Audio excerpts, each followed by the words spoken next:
नमस्कार, मैं हूं आपके साथ मीनाक्षी रजत और आप देख रहे हैं इंडिया डेली 24/7। सबसे पहले आपको ये बता दूं कि विस्फोट में आखिरकार आज क्या है खास। तो विस्फोट में आज मैं आपको बताऊंगी दुनिया में जंग के मैदान में आखिरकार क्या कुछ अहम चल रहा है। लेकिन ये सबसे बड़ी खुशखबरी है कि दुनिया भर की एक बड़ी टेंशन फिलहाल टलती हुई नजर आ रही है। लेकिन क्या ये स्थिति वास्तव में बनी रह पाएगी या फिर एक और तबाही आने वाली है, ये भी एक बड़ा सवाल है, क्योंकि डोनाल्ड ट्रंप है वो कभी भी पलट सकते हैं। आज विस्फोट में हम आपके लिए सभी अहम खबरें लेकर के आए हैं, लेकिन इसी के साथ सबसे पहले आपको वो बताती हूँ कि वो 3 खबरें कौन सी है जिन पर हमारी खास नजर रहेगी, जो आपसे जुड़ी हुई है। तो पहली खबर का जिक्र कर लेते हैं, जहां अमेरिका और ईरान के बीच में समझौते पर दस्तखत हो गए हैं। अमेरिकी राष्ट्रपति ट्रंप और ईरान के राष्ट्रपति पेजेश्कियान ने समझौते पर दस्तखत कर दिए हैं और इसी के बाद दुनिया ये उम्मीद कर रही थी कि अब खाड़ी में शांति आएगी। लेकिन अचानक राष्ट्रपति ट्रंप ने फिर से एक बयान दे दिया और इसी बयान के साथ दुनिया की टेंशन एक बार फिर से बढ़ गई है। सवाल भी खड़े होने लगे हैं कि क्या अमेरिका और ईरान के बीच में जंग वास्तव में खत्म होगी? कहीं ऐसा तो नहीं होगा कि अमेरिका एक बार फिर से ईरान पर हमला कर दे? आखिर डोनाल्ड ट्रंप ने ऐसा क्या कहा जिसकी वजह से इस पूरी डील पर ही सवालिया निशान खड़े हो गए हैं, आपको आगे बताऊंगी। दूसरी खबर, अमेरिका और ईरान के बीच जंग में ईरान बुरी तरीके से तबाह हो गया है। उसका जर्रा जर्रा अमेरिका और इजराइल की फैलाई गई बारूदी तबाही के निशान दिखा रहा है। लेकिन समझौते का मसौदा देखकर तो ईरान ही विजेता लग रहा है और इस जीत का सेहरा बंधेगा मुस्तफा खामनेई के सर पर। आखिर हम ऐसा क्यों कह रहे हैं? अपने इस खास कार्यक्रम में हम आपको उसके बारे में भी विस्तार से जानकारी देंगे कि ईरान जीता है या फिर अमेरिका जीता है। तीसरी खबर के बारे में आपको बताती हूँ। मिडिल ईस्ट में जंग के बीच हॉर्मुज सबसे ज्यादा चर्चा का विषय रहा है। ईरान ने हॉर्मुज पर शिकंजा कसा तो दुनिया भर के लिए टेंशन बढ़ गई। खाड़ी देशों में भी हाहाकार मच गया, क्योंकि उनका व्यापार भी तो उसी रास्ते से होता है और खाड़ी देशों का तेल कारोबार प्रभावित हुआ। इसके साथ ही जरूरी सामानों की किल्लत भी होने लगी। ये खतरा क्या टल गया है, इस पर चर्चा करेंगे, क्योंकि ईरान को हॉर्मुज के रूप में ये नया हथियार मिला है जिसके माध्यम से वो कभी भी वैश्विक अर्थव्यवस्था को प्रभावित कर सकता है। ऐसे में अब यूएई जैसे देश हॉर्मुज को अल्टरनेट खोजने की तैयारी करने लगे कि हॉर्मुज का आखिरकार अल्टरनेट क्या हो सकता है, ताकि भविष्य में ईरान का हॉर्मुज पर दबदबा रहे, तब भी उनका कारोबार जस का तस चलता रहे। इसके बारे में भी आगे चर्चा करेंगे। तो चलिए करते हैं शुरुआत और इस वक्त की बड़ी खबर आपको बताती हूँ।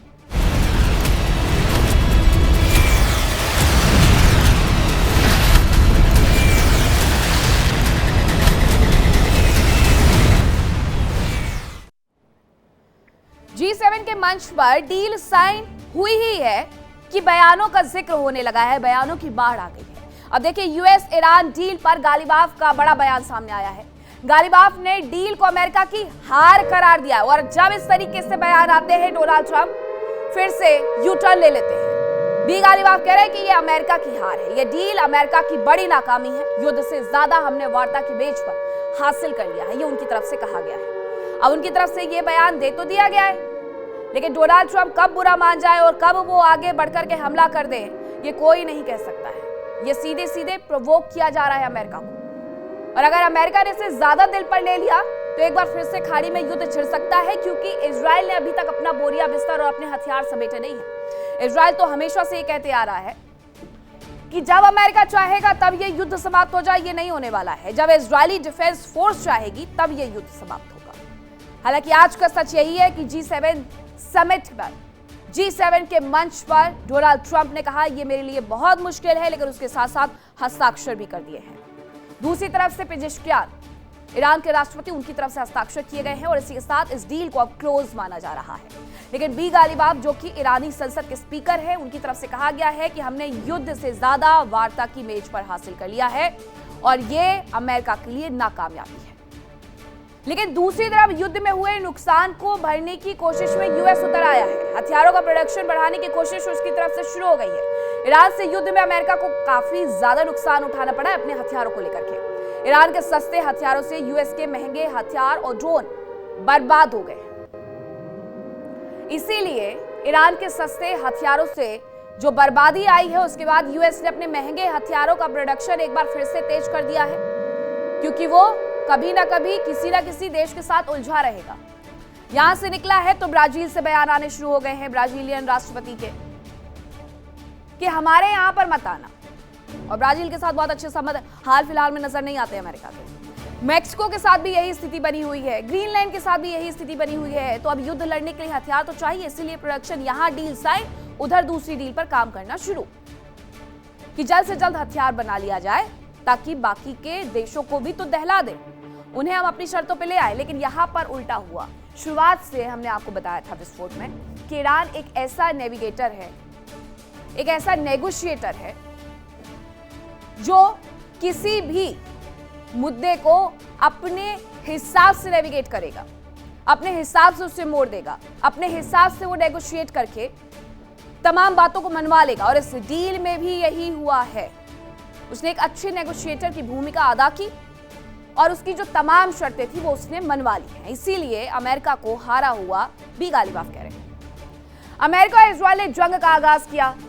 ईरान को हालांकि नुकसान हुआ, अयातुल्ला अली खामनेई की मौत के तौर पर, और भी बहुत सारे जख्मी भी मिले, लेकिन ईरान ने पलटवार किया। ईरान टूटा नहीं और इसी पलटवार ने अमेरिका, इजरायल और उनके सहयोगी देशों की टेंशन बढ़ा दी। ट्रंप ने खुद ही आगे से आकर के सीज फायर का ऐलान कर दिया और डील की कोशिशें भी शुरू कर दी। हालांकि इस दौरान अमेरिकी सेना ने कई बार ईरान की जमीन पर बम बरसाए।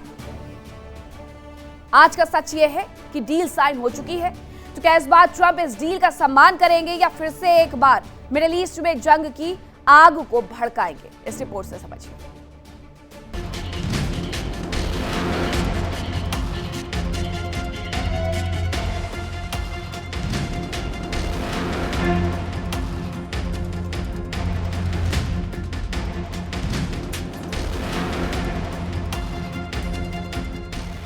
अमेरिका और ईरान के बीच जंग में सीज फायर सबसे अहम पड़ाव रहा।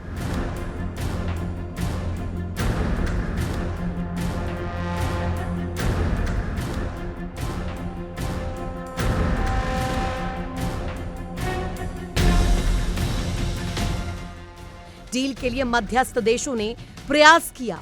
अमेरिका और ईरान ने प्रतिनिधिमंडल ने जबरदस्त प्रयास किए और अब मसौदे पर दस्तखत हो गए। लेकिन सवाल ये उठ रहे हैं कि क्या अमेरिका इस बार इस डील को मानेगा या एक बार फिर से जंग भड़केगी?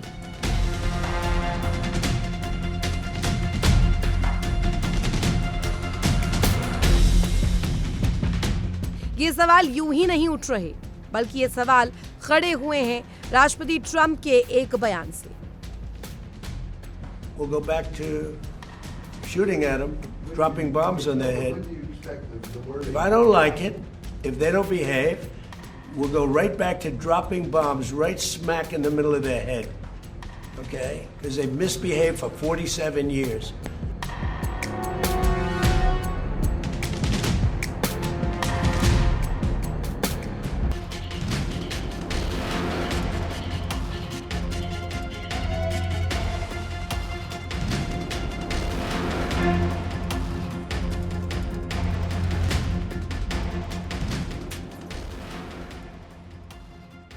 राष्ट्रपति ट्रंप के इस बयान के बाद सवाल खड़े हो रहे हैं कि क्या अमेरिका एक बार फिर ईरान पर बमबारी करेगा, क्योंकि अब तक अमेरिका कई बार ऐसा कर चुका है। हर बार बातचीत के बीच अमेरिकी सेना ईरान पर बम गिरा चुकी है।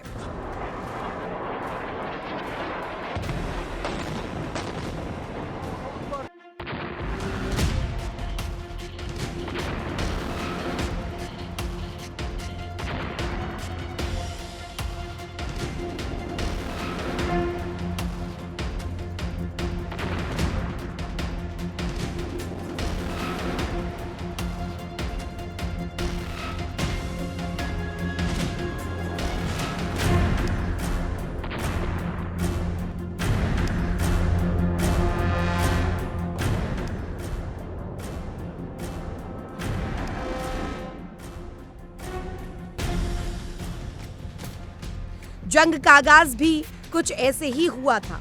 दोनों पक्षों के बीच विवादित मुद्दों को लेकर बातचीत चल रही थी। इसी बीच अमेरिका और इजराइल ने अचानक हमला बोल दिया।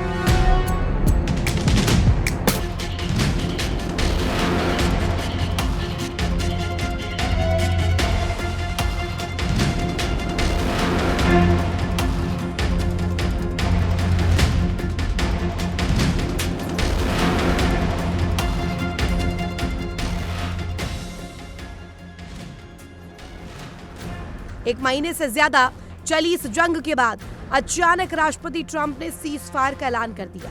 सीज फायर के दौरान ईरान ने हमले रोक दिए, लेकिन अमेरिकी सेना रुक रुक कर ईरान पर बमबारी करती रही।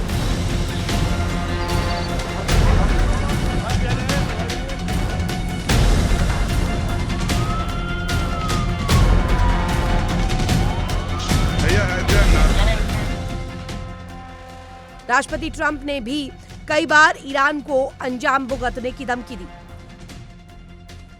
फिलहाल अमेरिका और ईरान के बीच डील पर दस्तखत हो चुके हैं।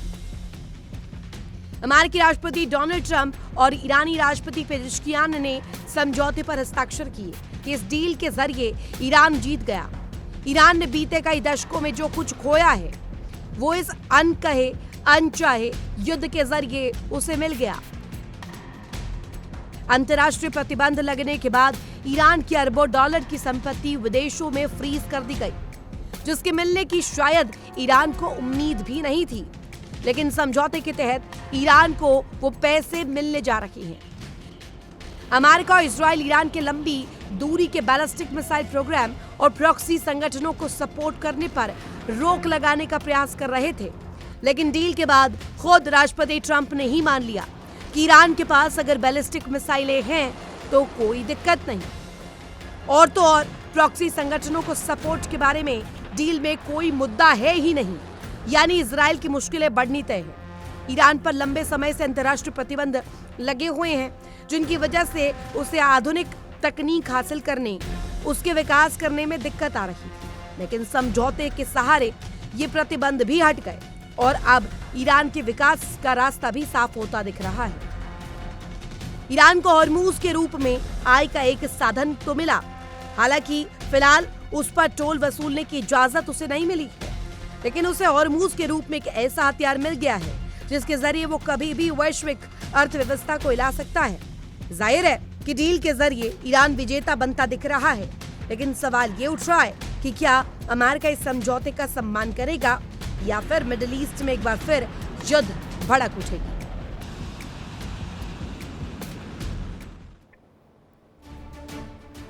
अमेरिका और ईरान के बीच में फिलहाल डील पर दस्तखत हो चुके हैं। राष्ट्रपति ट्रंप और राष्ट्रपति पेजेश्कियान ने डील पर साइन कर दिए हैं। अब आपको दिखाते हैं कि इस डील की आखिरकार शर्तें क्या है। अमेरिका ईरान की इस डील की तो सभी मोर्चों पर संघर्ष खत्म करना होगा। ईरान समेत सभी मोर्चों पर सैन्य कार्रवाई तुरंत बंद करनी होगी। लेबनान में सीज फायर का पालन करना होगा और समझौते में इजराइल की जो चिंताएं हैं उन्हें दरकिनार कर दिया गया है। अब आंतरिक मामलों में दखल नहीं दिया जाएगा, ये भी है। एक दूसरे की संप्रभुता का सम्मान करेंगे।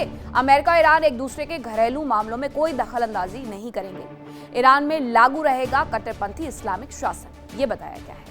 यानी जो रिजीम चेंज वाली बातें थी युद्ध के पहले, वो सब वार्ता की टेबल पर फुस हो गई है। 60 दिनों में अंतिम समझौते के लिए वार्ता होगी। अमेरिका और ईरान के बीच में अंतिम समझौते के लिए 60 दिन दिए गए हैं। सहमति बनाने का प्रयास किया जाएगा और आपसी सहमति से आगे समय सीमा को और भी बढ़ाया जा सकता है। 60 दिन में ईरान के परमाणु कार्यक्रम पर भी चर्चा की जाएगी। वही यूएस अपनी नाकेबंदी हॉर्मुज से हटा देगा। ईरानी बंदरगाह पर जो भी नौसैनिक तैनात हैं, उनकी नाकेबंदी यूएस को अगले 30 दिन के भीतर पूरी तरीके से खत्म करनी होगी। ईरान का तेल और दूसरे सामानों का निर्यात वो कर पाएगा। हॉर्मुज स्ट्रेट भी खोल दिया जाएगा। हॉर्मुज में शिपिंग ट्रैफिक में बाधा ईरान नहीं बनेगा, ये भी तय हुआ है। और 60 दिन के दौरान जहाजों से कोई टोल टैक्स नहीं वसूला जाएगा। ईरान को 28 लाख करोड़ का हर्जाना मिलेगा। यह ईरान के पुनर्निर्माण और विकास के लिए होगा। 300 अरब डॉलर यानी कि 28 लाख करोड़ रुपए की राशि मिलेगी और ईरान में पुनर्निर्माण के लिए योजना बनाई जा रही है। यूएस देगा योजना लागू करने के लिए जरूरी लाइसेंस और वित्तीय मंजूरियां। जो कल तक ये कह रहे थे अमेरिकी राष्ट्रपति और उपराष्ट्रपति की 300 अरब डॉलर नहीं देंगे, वो इस पूरे मसौदे में शामिल किया गया है। ईरान पर लगे तमाम प्रतिबंध हटाए जाएंगे। अंतर्राष्ट्रीय प्रतिबंध जो लगाए गए थे और यूएस का अंतिम समझौता होने पर प्रतिबंध खत्म करने का वादा है कि अंतिम समझौता हो जाएगा। जो 60 दिन का वक्त दिया गया है, उसके बाद हम तमाम सैंक्शन को हटा देंगे। ईरान परमाणु हथियार नहीं बनाएगा। ईरान ने परमाणु हथियार नहीं बनाने का भरोसा दे दिया है। परमाणु हथियार हासिल करने का प्रयास उसकी तरफ से नहीं किया जाएगा और ईरान के संवर्धित यूरेनियम पर दोनों देश मिलकर के फैसला करेंगे। ये 60 दिन के भीतर बातचीत में होगा। ईरानी सामानों के निर्यात को छूट मिलेगी। उसका कच्चा तेल, पेट्रोलियम उत्पादन के निर्यात की इजाजत, ईरान से अन्य सामानों के निर्यात की राहत होगी। ईरान की फ्रीज की हुई संपत्तियों को अनफ्रीज किया जाएगा।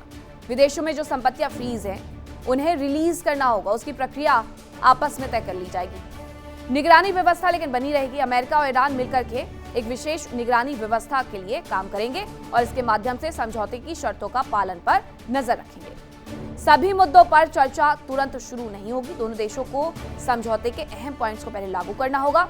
युद्ध विराम बनाए रखने, हॉर्मुज को खोलने जैसे कदम उसमें शामिल है। नेवल ब्लॉकेड भी हटाया जाएगा और तेल निर्यात को राहत देना भी इसमें शामिल है। अंतिम समझौते को यूएनएससी की मंजूरी मिलेगी, जहां पर यूएस ईरान डील को मंजूरी मिलेगी और डील को अंतर्राष्ट्रीय कानून के तहत मान्यता दे दी जाएगी। तो ये सब कुछ तय हुआ है। वही खबर यह है कि ईरान के मिसाइल प्रोग्राम पर राष्ट्रपति ट्रंप का बड़ा बयान सामने आया है। उन्होंने कहा कि दूसरे देशों के पास बैलिस्टिक मिसाइलें हैं, ईरान के पास बैलिस्टिक मिसाइलें होना गलत नहीं है। परमाणु प्रोग्राम और बैलिस्टिक मिसाइलों का मुद्दा अलग अलग है, यह उनकी तरफ से स्वीकार किया गया है, क्योंकि यह मुद्दा इजराइल का था। इजराइल नहीं चाहता था कि लंबी दूरी की बैलिस्टिक मिसाइलें ईरान के पास हो, इसीलिए उसका प्रयास यही था कि आप बैलिस्टिक मिसाइलों के मुद्दों पर भी बात करोगे। मिडिल ईस्ट में जो तमाम उसके प्रॉक्सी संगठन है, आप उस पर भी बात करोगे, लेकिन इन दोनों मुद्दों को इजराइल के दरकिनार कर दिया गया है, जबकि युद्ध की शुरुआत अमेरिका और इजराइल ने मिलकर के की। लेकिन अब इजराइल अपने आप को ठगा हुआ महसूस कर रहा है अमेरिका के साथ। मैं एक और खबर आपको बताती हूं, जहां यूएस ईरान डील पर हिजबुल्लाह ने खुशी जताती है। हिजबुल्लाह प्रमुख नईम कासिम ने खुशी जाहिर की है। नईम कासिम ने डील को बड़ी जीत करार दिया है। तो नईम कासिम खुश हो गए हैं, लेकिन इजराइल और हिजबुल्लाह के बीच में सब कुछ सामान्य नहीं है। अभी भी दोनों युद्ध वाली स्थिति में ही रहने वाले हैं और ये स्पष्टता इजराइल की तरफ से आ चुकी है, नईम कासिम हिजबुल्लाह की तरफ से आ चुकी है, जो ये कह रहे हैं कि जब तक हम बर्बाद नहीं कर देंगे इजराइल को, नहीं रुकेंगे। इजराइल कह रहा है कि जब तक हिजबुल्लाह को खत्म नहीं कर देंगे, नहीं रुकेंगे। तो इस मोर्चे पर बातचीत तो बनी है ईरान की कि हमारे तमाम प्रॉक्सी पर भी कोई हमले नहीं होंगे, लेकिन इजराइल पीछे नहीं हट रहा है और ना हिजबुल्लाह पीछे हट रहा है। यानी मिडिल ईस्ट में ये शांति की बयार सिर्फ और सिर्फ अमेरिका के पीछे हटने तक की है। अभी मिडिल ईस्ट में सब कुछ सामान्य अचानक से हो जाएगा, ये कह पाना गलत होगा। तो ये कहना भी गलत है कि सब कुछ ठीक हो गया है, क्योंकि अभी ये डील साइन होने के बाद इसके पॉइंटर्स को लागू करने में एक लंबा वक्त लगने वाला है। वहीं राष्ट्रपति ट्रंप ईरान पर दबाव बनाने का कोई मौका नहीं छोड़ रहे हैं। डील से पहले, बातचीत के दौरान और अब डील के बाद एक बार फिर राष्ट्रपति ट्रंप ने ईरान पर दबाव बनाने का प्रयास किया।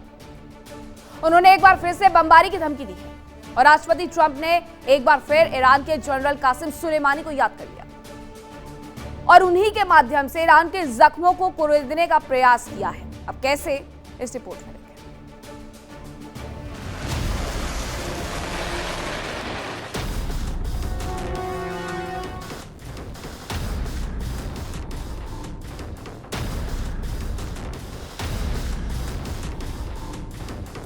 It's important, not a single dime of that money comes from the United States.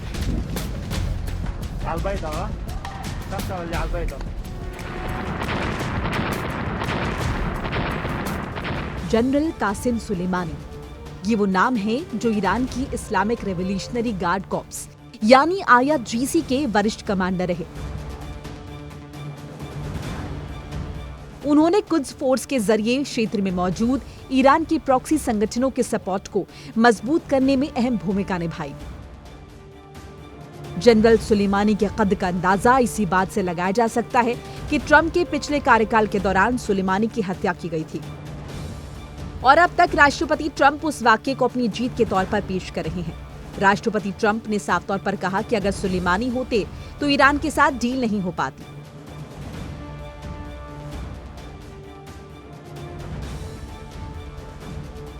Then, you know, all the tough guys don't realize that this wasn't a 3-month deal. This was years in the making. You know why? Because I was the one that killed General Soleimani. And if I didn't kill General Soleimani, we probably wouldn't be talking right now about this deal, because he was a mad genius. They never were able to replace him. But a lot of people forget that. The tough guys, you know, the tough guys that would drive the country right down the tubes.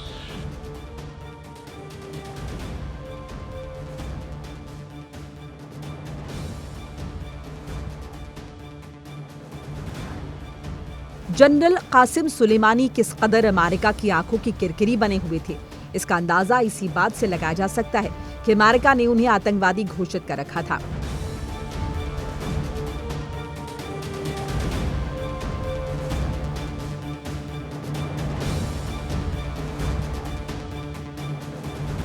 तीन जनवरी 2020 को Iraq के Baghdad अंतर्राष्ट्रीय हवाई अड्डे के पास एक drone से की गई एयर स्ट्राइक में कासिम सुलेमानी की मौत हो गई थी।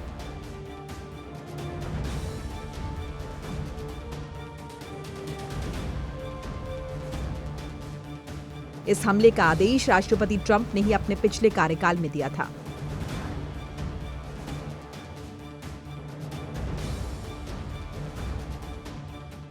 ईरान के लिए जनरल कासिम सुलेमानी की भूमिका कितनी महत्वपूर्ण थी, इसी बात से समझा जा सकता है कि खुद तत्कालीन supreme leader Ayatollah Ali Khamenei भी उसके जनाजे में शामिल हुए थे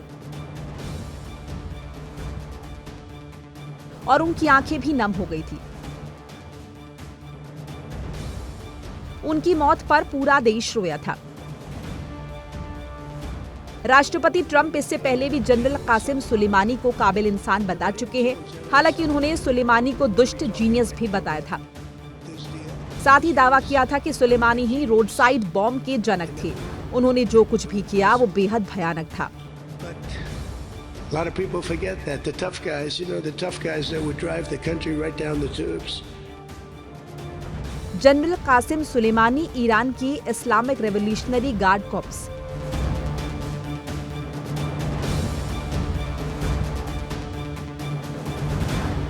यानी IRGC के कुद्स फोर्स के कमांडर थे।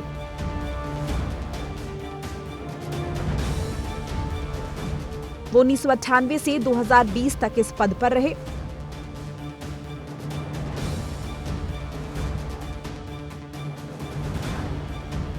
और 3 जनवरी 2020 को बगदाद एयरपोर्ट पर अमेरिकी ड्रोन हमले में मारे गए।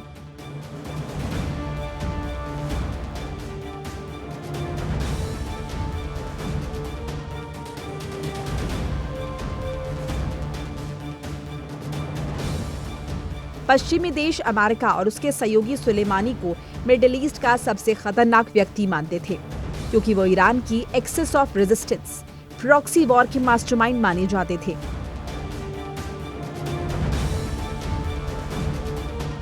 उन्होंने एक ऐसा एक्सेस तैयार किया जो ईरान के सीधे शामिल हुए बिना ईरान के लक्ष्य को लिए उनके दुश्मनों से लड़ सकता है।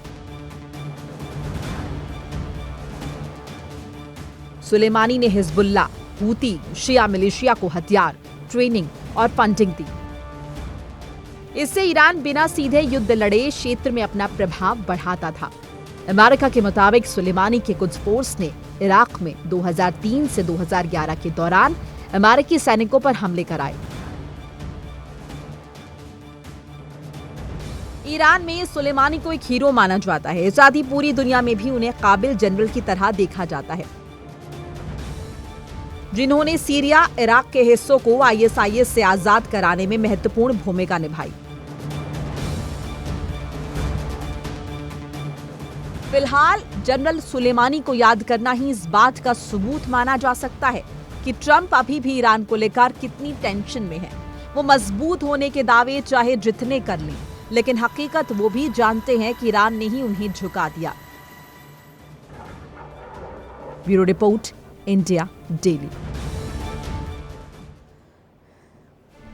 अब राष्ट्रपति ट्रंप की तरफ से भले ही जनरल कासिम को राक्षस घोषित कर दिया गया हो, लेकिन आखिरकार हैं कौन ये, कौन थे, चलिए वो मैं आपको बता देती हूँ। तो जनरल कासिम सुलेमानी ईरान के IRGC के कुछ फोर्स के कमांडर थे और यही उसे लीड कर रहे थे। 1998 से 2020 तक कुछ फोर्स के कमांडर वो रहे हैं। ईरानी विदेश नीति, क्षेत्रीय प्रभाव के बड़े आर्किटेक्ट वो माने जाते थे। एक्सेस ऑफ रेजिस्टेंस प्रॉक्सी संगठनों के मास्टरमाइंड थे। कहा जाता है कि इन्होंने ही प्रॉक्सी ग्रुप्स को आगे बढ़ाया और बनाया। लेबनान, फिलिस्तीन, यमन, इराक, सीरिया में प्रॉक्सी नेटवर्क को इन्होंने ही खड़ा किया था।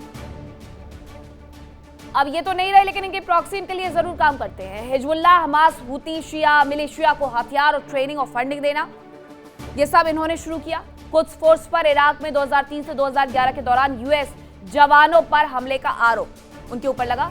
US यूरोप इजराइल और खाड़ी देश मानते थे बेहद खतरनाक जनरल कासिम सुलेमानी को। 3 जनवरी 2020 को बगदाद में यूएस के ड्रोन अटैक में उनकी जान चली गई और ईरान की जनता के बीच वो हीरो माने जाते थे जो उनके देश को प्रोटेक्ट कर रहे थे बाहरी ताकतों से। तो ये उनका इतिहास है, लेकिन उनका जिक्र हुआ तो ये जानना बेहद जरूरी है कि आखिरकार जनरल कासिम सुलेमानी अपने देश के लिए ऐसा क्या कर रहे थे कि वहां की जनता उन्हें हीरो मानती थी। यहाँ रुक रहे छोटे से ब्रेक के लिए, कहीं मत जाएगा, खबरों का सिलसिला लगातार जारी है। तब आपको बताती हूँ कि आखिरकार ये जंग किस तरीके से शांत होने की कगार पर है, लेकिन डोनाल्ड ट्रंप इसे भड़का रहे हैं क्योंकि मिडिल ईस्ट की जंग फिलहाल शांत होते हुए नजर आ रही है, लेकिन ट्रंप की बयानबाजी से इसके धधकने की आशंकाएं और ज्यादा तेज हो गई है। इस जंग में ईरान विजेता बनकर के उभरता नजर आ रहा है और ईरान की इस जीत का श्रेय जनता, सेना, IRGC को तो जाता ही है, ईरान के सुप्रीम लीडर मुस्तफा खामनेई को भी जाता है, जिन्होंने बेहद कठिन परिस्थितियों में ईरान को संभाला, मानसिक और शारीरिक आघात झेलने के बावजूद उसका नेतृत्व किया और जीत दिलाई।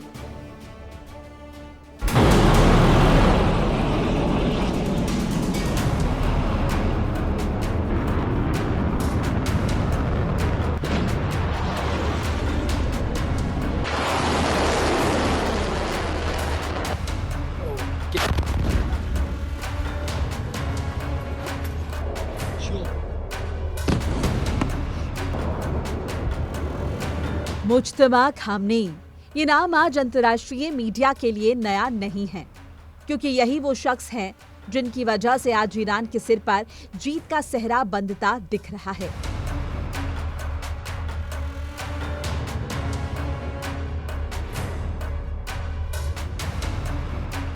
ईरान ने इस जंग में चाहे जितने जख्म खाए हों, लेकिन सुपर पावर अमेरिका को झुकाने का श्रेय भी उसे जाता है।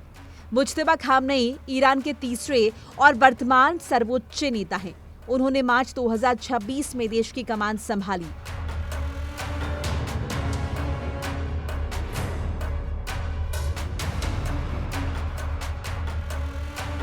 अट्ठाईस फरवरी 2026 को अमेरिका इजराइल के भीषण हमलों में अपने पिता अयतुल्ला अली खामनेई को खो देने, परिवार की मौत और खुद भी बुरी तरह घायल होने के बावजूद मुज्तबा खामनेई ने हौसला बनाए रखा।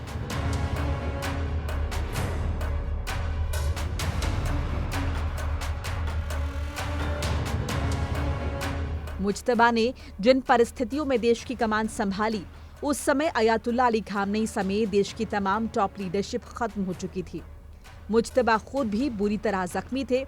कुछ मीडिया रिपोर्ट्स में तो उनके कोमा में जाने तक का दावा किया गया, लेकिन मुज्तबा ने दिखा दिया कि वो ईरान को जीत दिलाने का दम रखते हैं।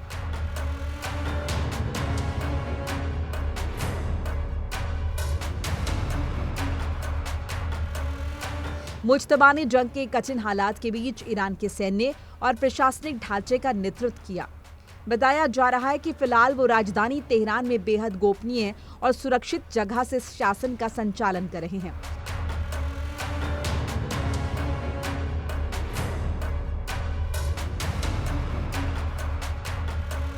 सुप्रीम लीडर चुने जाने के बाद से मुज्तबा खामनेई सार्वजनिक रूप से नजर नहीं आए। उनका कोई ऑडियो या वीडियो संदेश नहीं आया। उनके केवल लिखित संदेश आते हैं।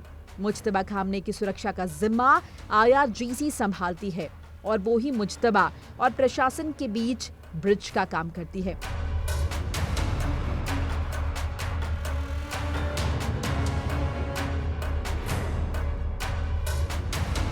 दावा किया जा रहा है कि सुरक्षा कारणों की वजह से मुज्तबा खामनेई इलेक्ट्रॉनिक डिवाइस का इस्तेमाल नहीं करते हैं।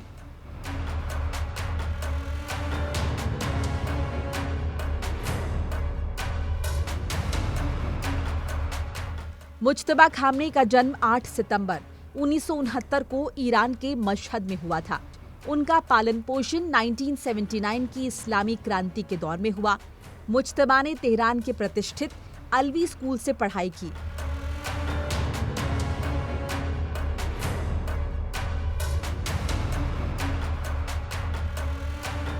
'80 के दशक में हुए ईरान इराक युद्ध के दौरान उन्होंने हबीब इब्न मजाहिर बटालियन में एक सैनिक के रूप में हिस्सा लिया। यहीं से उनके भीतर सैन्य रणनीति और देश की सबसे शक्तिशाली सेना IRGC के प्रति गहरा जुड़ाव पैदा हुआ।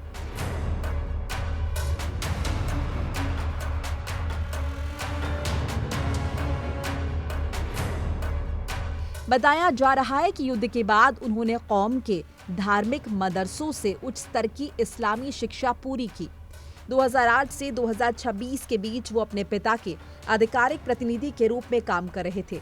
वो पर्दे के पीछे रहकर देश के खुफिया तंत्र, चुनाव प्रबंधन और सैन्य नियुक्तियों को नियंत्रित करने वाले सबसे शक्तिशाली शैडोमैन बन चुके थे।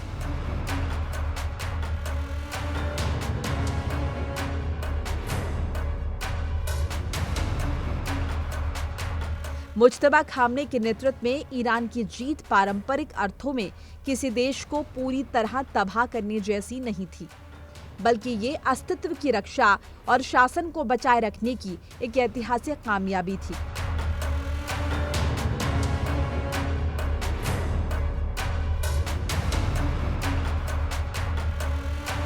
सत्ता संभालते ही मुज्तबा ने सेना का मनोबल गिरने नहीं दिया। उन्होंने अपने पहले ही संदेश में सशस्त्र बलों को दुश्मन को सबक सिखाने का आह्वान किया, जिसके बाद ईरान ने होर्मुज को ब्लॉक करने की धमकी दी और जवाबी मिसाइल्स दागी।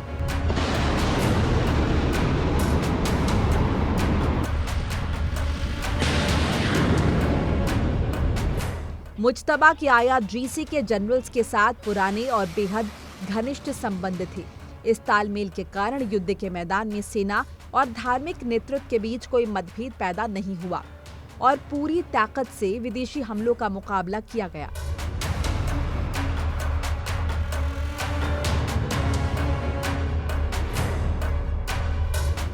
युद्ध को अनंत काल तक खींचने के बजाय मुज्तबा ने पर्दे के पीछे से कूटनीति के रास्ते खोले।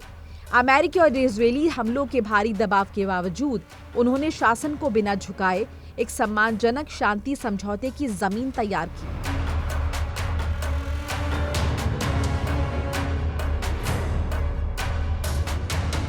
जिससे ईरान पर मंडरा रहा तख्ता पलट का खतरा टल गया। साफ है कि मुज्तबा एक टफ लीडर हैं, जिन्होंने हर हाल में देश का नेतृत्व किया और जीत दिलाई। Bureau report, India daily. America ने मुस्तफा खामनेई को ईरान का सुप्रीम लीडर बना दिया। हालांकि इसे लेकर के ऐतराज भी था। अब आइए आपको ये बताती हूँ कि मुस्तफा खामनेई कौन है और आखिरकार वो ईरान को किस तरीके से मजबूत कर रहे हैं। तो मुस्तफा खामनेई का जन्म साल 1969 को मशहद शहर में हुआ था, यानी कि इस्लामिक क्रांति से 10 साल पहले। अयातुल्लाह अली खामनेई के दूसरे बड़े बेटे हैं Mustafa Khamenei. Alvi high school में मुस्तफा ने अपनी पढ़ाई पूरी की है। अपने पिता के साथ भी काम में हाथ बटाते थे। कौम में रूढ़िवादी धर्मगुरुओं से उन्होंने धार्मिक शिक्षा भी हासिल की। इराक से युद्ध के दौरान हबीब बटालियन में थे मुस्तफा। अयातुल्लाह अली खामनेई के साथ उनके दफ्तर भी जाते थे, उनके काम में हाथ भी बटाते थे और IRGC के साथ उनके अच्छे संबंध भी थे। और डील पर साइन हो जाने के बाद इस वक्त की अहम जानकारी यह है कि पीस डील के बाद हॉर्मुज से शिपिंग ट्रैफिक शुरू हो गया है। सी माइंस की वजह से शिपिंग ट्रैफिक बेहद कम है। फिलहाल रोजाना करीब 15,000 ही जहाज यहां से निकल रहे हैं और हॉर्मुज के करीब 600 जहाज अभी भी फंसे हुए हैं। लेकिन ये डील साइन हुई है तो लोगों ने थोड़ा सा राहत की सांस जरूर ली है, लेकिन सी माइंस ने अभी भी मुश्किलों को कम नहीं किया है। सी माइंस की वजह से मुश्किलें लगातार बढ़ी हुई हैं। शिपिंग ट्रैफिक थोड़ा सा कम नजर आ रहा है, लेकिन रोजाना यहां से 15,000 ही जहाज निकल सकते हैं और हॉर्मुज में अभी भी करीब 600 जहाज फंसे हुए हैं।